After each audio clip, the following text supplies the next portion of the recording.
Alhamdulillahirabbil alamin wassalatu wassalam ala asyrafil anbiya'i wal mursalin wa ala alihi wa sahbihi ajma'in. Kata musannif rahimahullah ta'ala, wa ammal asmanu fa syai'ani az-zahabu wal fiddatu. Wa ammal asmanu, adapun barang-barang berharga. Maksudnya terjemah gitu lebih masuk otak sikit untuk terus faham pada apa yang kita bicara. Barang-barang berharga, maksudnya benda yang boleh dipernilai kan, asman, adalah syai'ani, dua perkara ya. Fa syai'ani, fahuwa, fahuma syai'ani. Kalau huma pasal nak mutabaqahkan dengan khabar, dua perkara kena huma. Kalau huwa tu atau menggunakan fahiyah asman itu syai'ani. Mana dia badal daripada syai'ani, az-zahabu wal fiddatu. Jadi barang berharga yang kena zakat dua je kalau ikut kawan Syafi'i ni. Az-zahabu wal fiddatu adalah emas, perak. Kalau saya sebut nama Tok Guru yang antara saya ambil faham tepat dalam bab ni, yang memang dengan dengar penjelasan dia tu baru kita faham sungguh dalam bab masalah emas perak ni, yang kata Tunggu Haji Cik tu, memang dia sebut, dia kata, cuma saya sendiri rujuk kitab idah lah, dia kata وقال الشافعي في الرسالة. Imam Syafi'i kata dalam kitab Ar-Risalah dia, innama tajibu zakatu fil fiddati fil zahabi wal fiddati fala yuqasu alaihima. Dia kata ada pun yang wajib zakat ni adalah emas dan perak sahaja. Fala yuqasu alaihima, tidak dikias. Kita dalam kitab Syafi'i emas perak tak dikias. Jadi mana yang emas dan perak, yang memang dia ialah emas dan perak, hak tu sajalah yang kena zakat. Ada pun yang dikias di atas harga dan ataupun barang berharga atas nilai, kaedah kita Syafi'i tidak. Fala yuqasu alaihima, tidak dikias ke atas emas perak. Maksudnya tak dikiaskan atas apa-apa yang nama berharga dengan diperhargakan mengikut nilai emas dan perak, maka dikenakan juga zakat. Kalau dengan kaedah Syafi'i kita tidak. Fala yuqasu alaihima. Kalau ada yang kawaid dikias di atas berharga, nilai, apa seumpama bahasa itu, atas value barang lain yang mengikut nilai emas perak, yang tu antara kaedah adalah kawaid dalam Imam Al-Hanafi. Ada pun Syafi'i macam inilah, dak lah, fala yuqasu alaihima. Satu dalam kaedah kita, selagi bukan emas dan perak, walaupun dia mahal gila punya, sikit dengan bahasa itu, tak kena zakat. Sekalipun kita memiliki dengan sebanyak-banyaknya, tak kena zakat. Tak kena zakat. Pasal kita tak kiaskan di atas nilai, value. Tapi yang kena adalah diri emas dan perak itu. Emas dan perak tu. Katalah misalnya emas perak ni esok jatuh harga sekupang je, sekilo sekupang. Tapi dia emas perak. Soal, wajib zakat tak? Pasal apa pula sekupang? Selesai. Tengok-tengok duit kertas kita mahal. Nak beli duit kertas ni, jadi disah diperhargakan dengan harga selai kertas, duit kertas tu $1,000,000. Kena mah, kena zakat perak, kena zakat. Siapa? Juta weh. Kertas. Tak, jadi tak wajib zakat tu dengan nilai. Wajib dengan emas dan perak. Emas dan perak pun kalau ikut atas, kalau kita kait sikit, emas perak mana? Emas perak yang tidak dibuat perhiasan. Sama ada emas tu, emas perak tu masih dalam bentuk apa sebut, jongkong tu dah proses, masih dalam bentuk mentah, masuk mentah tu yang baru di lombong. Lombong lah, bahasa lain apa yang mentah, biji, biji. Pasal ada dalam masih bentuk biji, ataupun dijongkongkan, ataupun didinarkan, ataupun perhiasan tak? Perhiasan dah keluar. Perhiasan kalau ada koid pun Perhiasan yang kena ialah perhiasan yang martabatnya haram. Kena. Misalnya kita ada emas, kita orang lelaki buat rantai yang kita niat nak pakai, kena zakat. Walaupun rantai. Pasal apa? Rantai milik hang nak pakai. Kalau rantai tu perhiasan, kita tak pakai, memang kita tak boleh pakai. Tapi kita niat ada isteri kita bagi dia pakai, bukan bagi milik, bagi pakai. Jadi dipakai pada tempat yang dibenarkan. Tapi bukanlah kita pakai. Jadi masa kita bagi, dia pinjam pakai. Tapi dia masih barang perhiasan. Dan memang kosok perhiasan.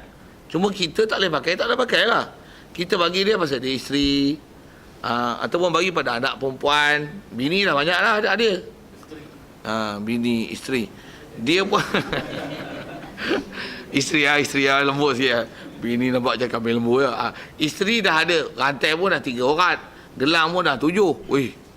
Dah sebut lah. Kita kosot rantai yang kita beli ni nak beri kepada anak perempuan kita. Pakai, bukan beri.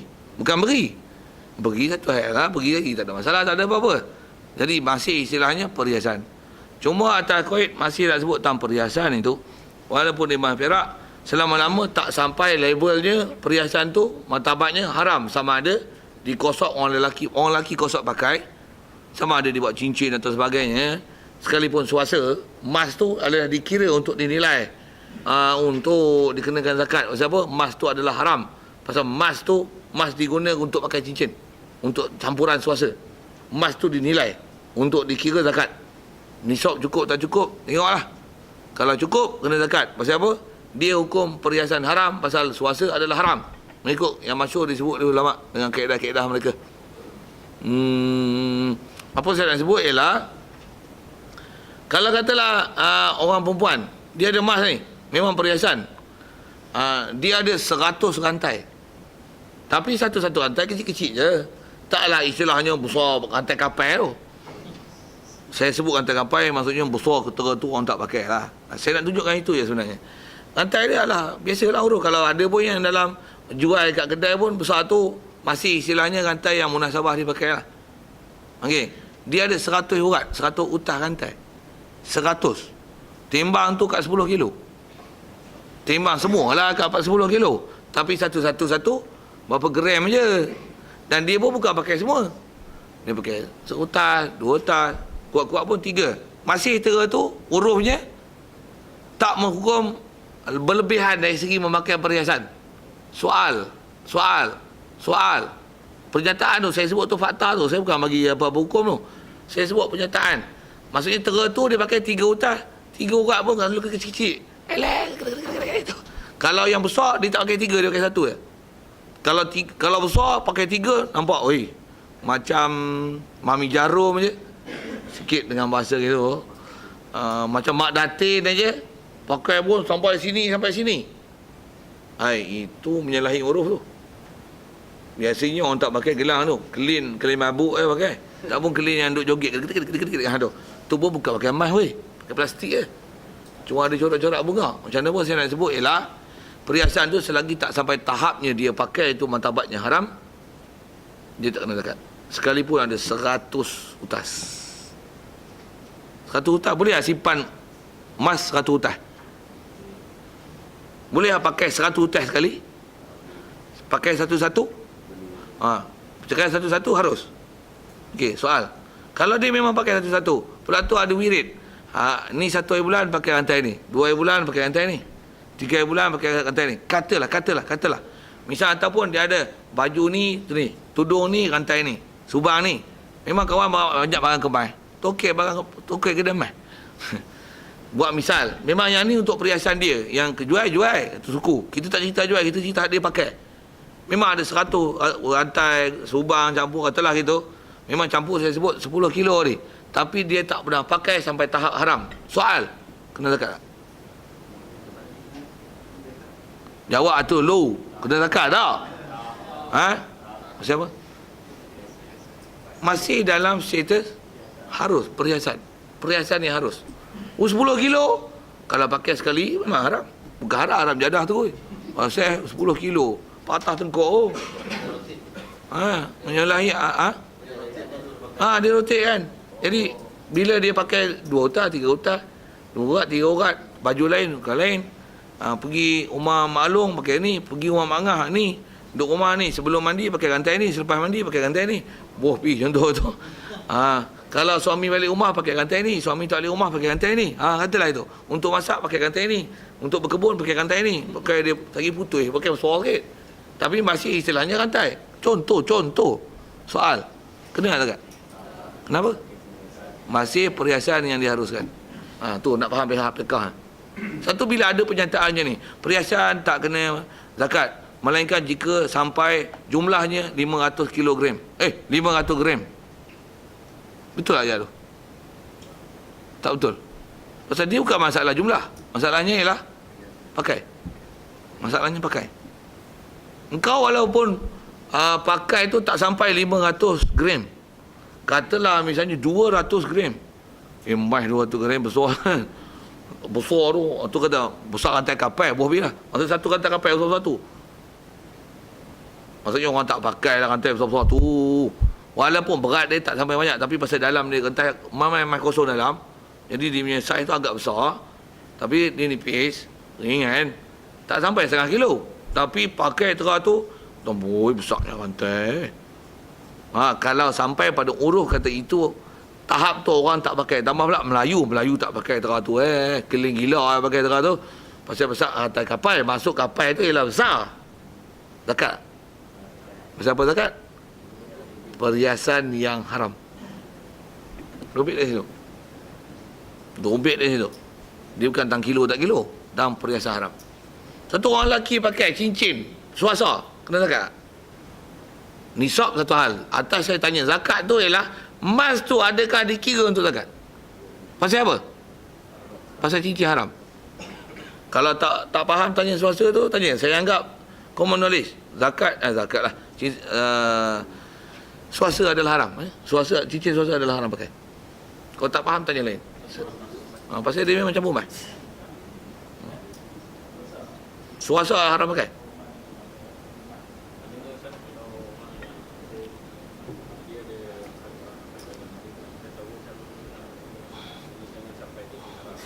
Macam mana banyaknya ni? Okey.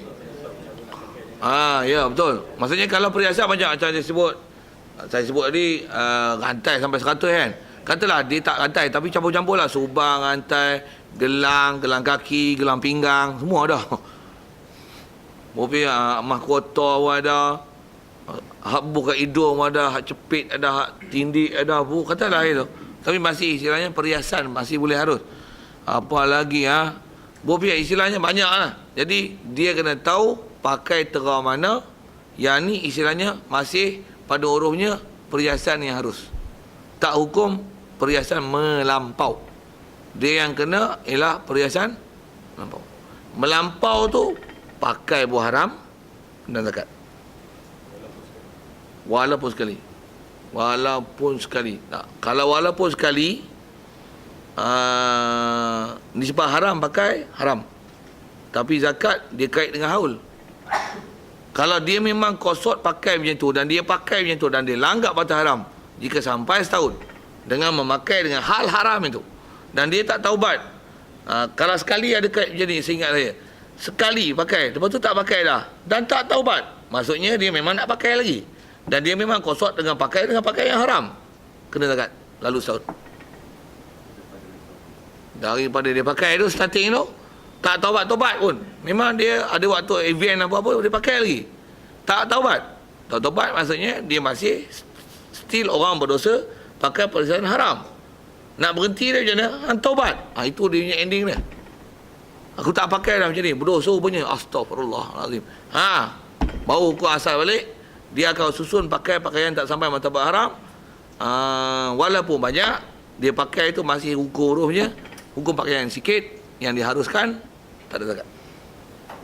Satu kalau sebut tadi cincin suasa sekalipun, tapi orang lelaki pakai, ataupun cincin emas, alah bukan besar mana pun, sikit tapi emas haram antara lelaki pakai emas.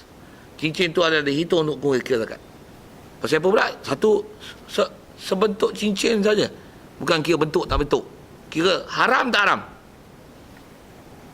Okay. emas dia tu banyak, dia tak, dia guna ikut yang kebiasaan dia guna, lepas tu dia lebih tu dia bagi orang lain. Itu dia sama juga. Sama?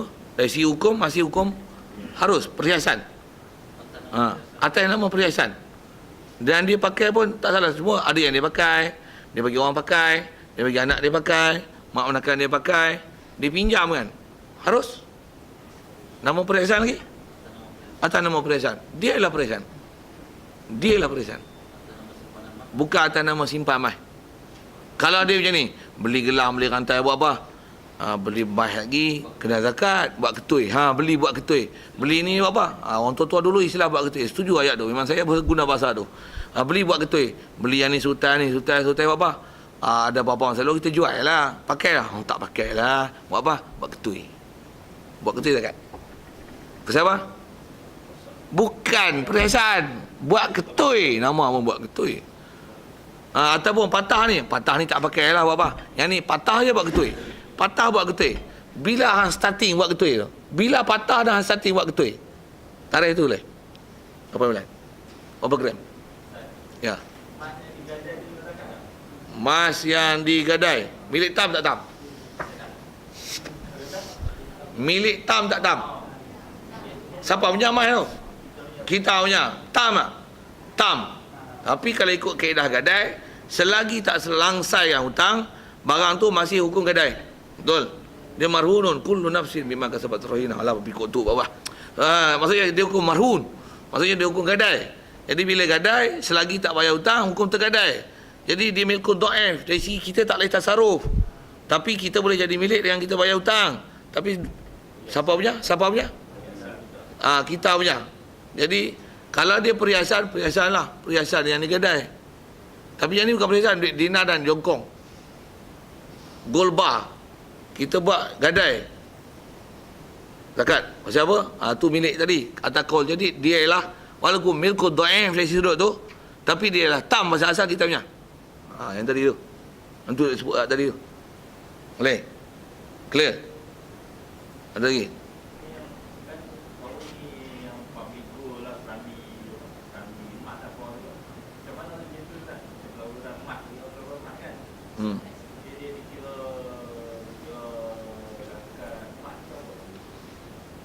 Istilah pelaburan tak pelaburan tu dia kena tengok macam ni lah. Adakah yang kita dia kena faham macam ni. Kita muamalat tu muamalat beli ke simpan duit. Kalau pelaburan emas tu apa maksud dia? Bagi uraian. Siapa dia masuk? Pelaburan emas tu, bank tu. Apa maksud pelaburan emas tu? Tak tahu. Tak tahu, dengar saya dengar. Dengar. Saya tak masuk tapi saya tahu. Pelaburan emas tu maksudnya dia bagi buku akaun macam saving account juga, kan? Yang ni bukan saving account, ni kat kahwin saja nak pegang, dah pegang tu dia nak tunjuk saving account. Dia buat macam saving account. Dia ada tulis, katalah hari ni emas harga 1 gram bobi misalnya RM150, katalah kan. Kita ambil RM150 kita beli. Dia akan masuk data. Dia tak tulis RM150 lah. Dia tulis apa? 1 gram emas. Cuma kalau ikut muamalat kita tak melibatkan emas pun. Tapi hukum tu sebenarnya, saya sebut tu atas kita jadikan muamalat tu sebenarnya dia adalah hukum jual beli sebenarnya. Pasal dia beli emas tu sebenarnya. Cuma emas tu tak kobat. Tak kobat. Yang ni pun atas kita kata yang tertulis dalam akaun tu istilahnya tam walaupun dia tak kobat. Banyak-banyak benda nak tanggung. Macam mana pun saya tanggung satu pun tak faham. Asal nak tanya tu pelaburan tu kan. Kalau macam ni dia bukan pelaburan, kita ambil duit bak emas. Ini emas betul lah. Okey. Nak dinar, dirham, gold bar atau seumpama tu. Itu emas betul lah. Jadi atas tanya pelaburan emas tu. Cuma atas kita sebut mudah, saya sebut mudah yang kata dia sebenarnya adalah beli emas. Pasal yang dicatat adalah emas, bukan RM150. Katalah kita beli bulan lepas RM180 1 gram. Tapi dia tulis 1 gram juga. Tapi beli RM180. Pasal apa? Masa tu harga RM180. Jadi nak kira zakat tak zakat, kira duit ke kira emas? Jumlah 1 gram. Katalah 1 gram. Jumlah dia 85 gram. Jom ada 85 gram. Jumlah 85 gram. Dekat. Kalau nisbah haul, mula haul. 85 gram, mula haul. Starting tu. Mula haul. Mula haul. Baru beginning. Pasal ada haul, cukup, begin. Pasal bab simpan tak ada lagi.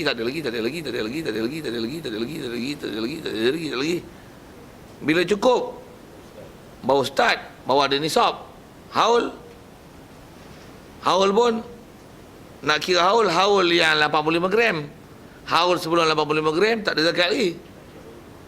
Dia tak macam lembu milik-milik dah kira dah binatang ternakan. Jadi nak kira zakat kena tengok nisab. Tapi haul mula dengan starting bila bela. Dia ada beza sikit itu dari segi nak kiraan haul. Apa saya nak sebut ialah kalau tengok dengan muamalah pelaburan bank tu, pelaburan bank adalah pelaburan bank. Pelaburan emas adalah beli emas. Dan kalau katalah kita nak emas tu, dia kata baik kami akan uruskan emas tersebut. Kalau kata dia nak kira-kira berapa dinar? Saya nak dinar itu. Saya nak emas dinar itu. Saya tak nak saving account, saya nak emas itu. Emas ni. Tapi selalunya orang macam tu dia mudah-mudah pasal dia nak mudah jual beli tu. Tapi jual beli itu tak berlaku muamalah jual beli yang sepatutnya. Macam mana pun saya sebut macam tu saya abaikan muamalah jual beli yang sepatutnya. Jual beli mesti di atas mabik, benda yang dijual beli tu di atas ain, emas, perak tu, sepatutnya macam tu. Tapi saya sebut tu saya abaikan tu pasal atas tanya pelaburan emas tu saja. Pelaburan emas tu kalau ikut realitinya, kalau dia berlaku dengan emas perak, dia adalah emas. Dia adalah emas. Kalau pandang pada sudut tu, ialah zakat. Tapi kalau pandang macam ni, kita tengok baik tak cukup, syarat pun tak cukup, mana ada emas perak, tak bisa tengok emas pun. Yang tulis pun kat saving account je, hang milik pun pegang saving account je, tak milik hitam, tak ada zakat. Kalau nak sebut kat tu, nak mana? Satu, muamalah macam tu, kalau saya kata apa? Pening kepala lah.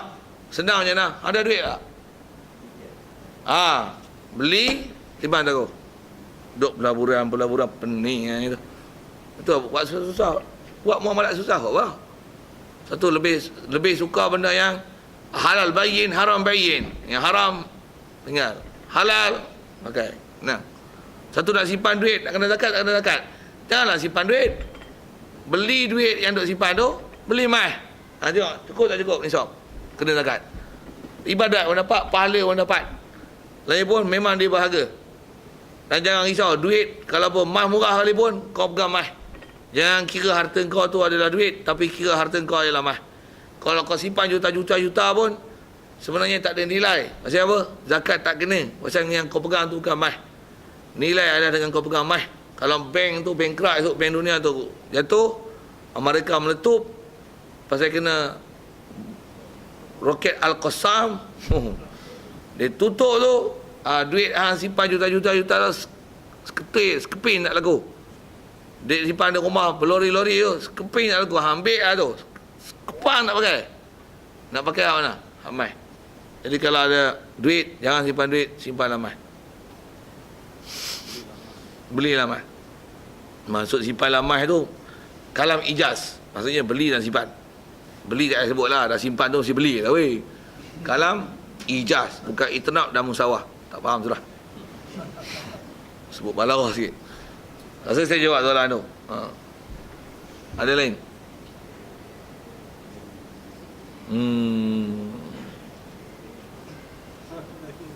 Jadi asal emas perak macam tu lah. Jadi kata dia emas perak ni, kita perambil ayat tu, madrubaini kana aula, yang didorabkan akan keduanya ataupun tidak. Istilah madrub ni maksudnya ditempa buat wang rasmi kerajaan. Madrub. Istilah madrub ni ditempa untuk dibuat dinar. Tempa buat dinar, jadikan mata wang, atau dipanggil madrub. Bukan maksudnya dipukul. Kesian dia kena pukul. Ditempa. Itu telah apa? Yang telah dicetak. Dia cetak. Istilah cetak tu ditempa. Kalau emas, perak, besi apa kita sebutkan tempa kan. Ditempa untuk dibuat mata wang atau dipanggil madrub. Wasayati nisab Muhammad. Okey, nisab akan datang. Baik, wa syarat itu wujubi zakati fiha, syarat wajib zakat fiha fi asman, dikena fiha fi asman, ni asman tu ialah jamak daripada saman, samanun, samani, asman. Khamsatu asya' al-islam wal hurriyah wal milku tam wal nisab wal haul. Wa sayati bayanu zalik. Siap. Dan saya dah bayan tu. Siap. Ada soal? Nisab dengan haul kena seiring ke dan untuk perempuan? Nisab dengan haul nak seiring ke? Perlu seiring ke dia ada ni kena haul dulu ke nisab dulu untuk baru seiring? Dalam bab binatang dia haul dulu. Nisab tak tengok. Kau bela je lembu, haul mula. Ternakan. Tengah bebas merumput apalah kan. Kalau bagi makan, bila starting bebas merumput, mula haul. Mula haul. Kalau katalah mula haul untuk kira tu lah. Kalau katalah mula bela untuk ada makan, ada rumput, situ nisbah kau nak kira setahun mula daripada bela, banyak bagi makan ke kamu rumput banyak, kita bicara tadi tu, kira situ lah. Jadi kalau saya buat misal mula bela tu dengan bagi makan, lepas tu nak bagi bebas rumput tu bila starting tu ambil tarikh. So, situ akan dikira untuk dikira zakat dia. Macam mana pun kalau ikut yang tu nak kira dia punya bebas rumput tu. Tapi kalau ikut ternakan, memang seingat saya, kalau memang sebut dalam kitab, ternakan ni milik ternak mula haul. Setahun. Tengok rumput ke bagi makan. Itu satu hal. Pasal dia syarat. Untuk haul, situ. Nisab, tengoklah setahun cukup ada lah nisab. Beranak tak? Berkembang tak? Tak ada kembang? Tak ada. Walaupun yang lain cukup, tapi nisab tak cukup. Jadi asal nak sebut tu ialah haul dengan milik, nisab. Masa tu tak tengok nisab lagi. Ada je, dah kira dah mula ibtidak haul. Ada pun emas. Milik.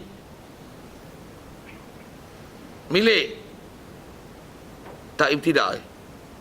Memang ibtidak milik, tapi pasal dia tak cukup nisab, tak ada. Simpan je lah. Bila mula 20 miskal tu? 20 miskal. Ibtidak. Itu baru ibtidak. Jadi biasa saya ada nisab, baru ibtidak untuk haul. Ikut nisab betul 85, tunggu pula haul setahun. Kalau dalam tu tengok ada yang tak cukup nisab, habis putus haul. Cukup pula, mula ibtidak haul. Agak nak cukup, tak cukup pula. Bini beranak, dia keluar belanja duit, tak cukup pula. Habis haul, tak ada haul, tak ada nisab.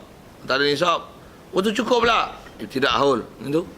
Jadi kalau emas, dia akan ibtidak haul dengan ada nisab. Tak ada nisab, tak ada haul. Milik memang milik lah. Jadi nak kira haul, emas, perak dengan ada nisab. Ada nisab, baru ada haul. Jadi emas dia tak macam ni. Simpan, ibtidak haul. Lepas tu simpan setahun. Tengok nisab. Dah.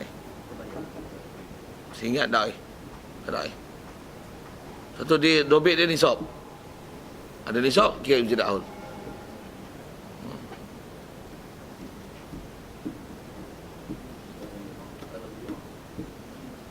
Zero tak ada haul-haul.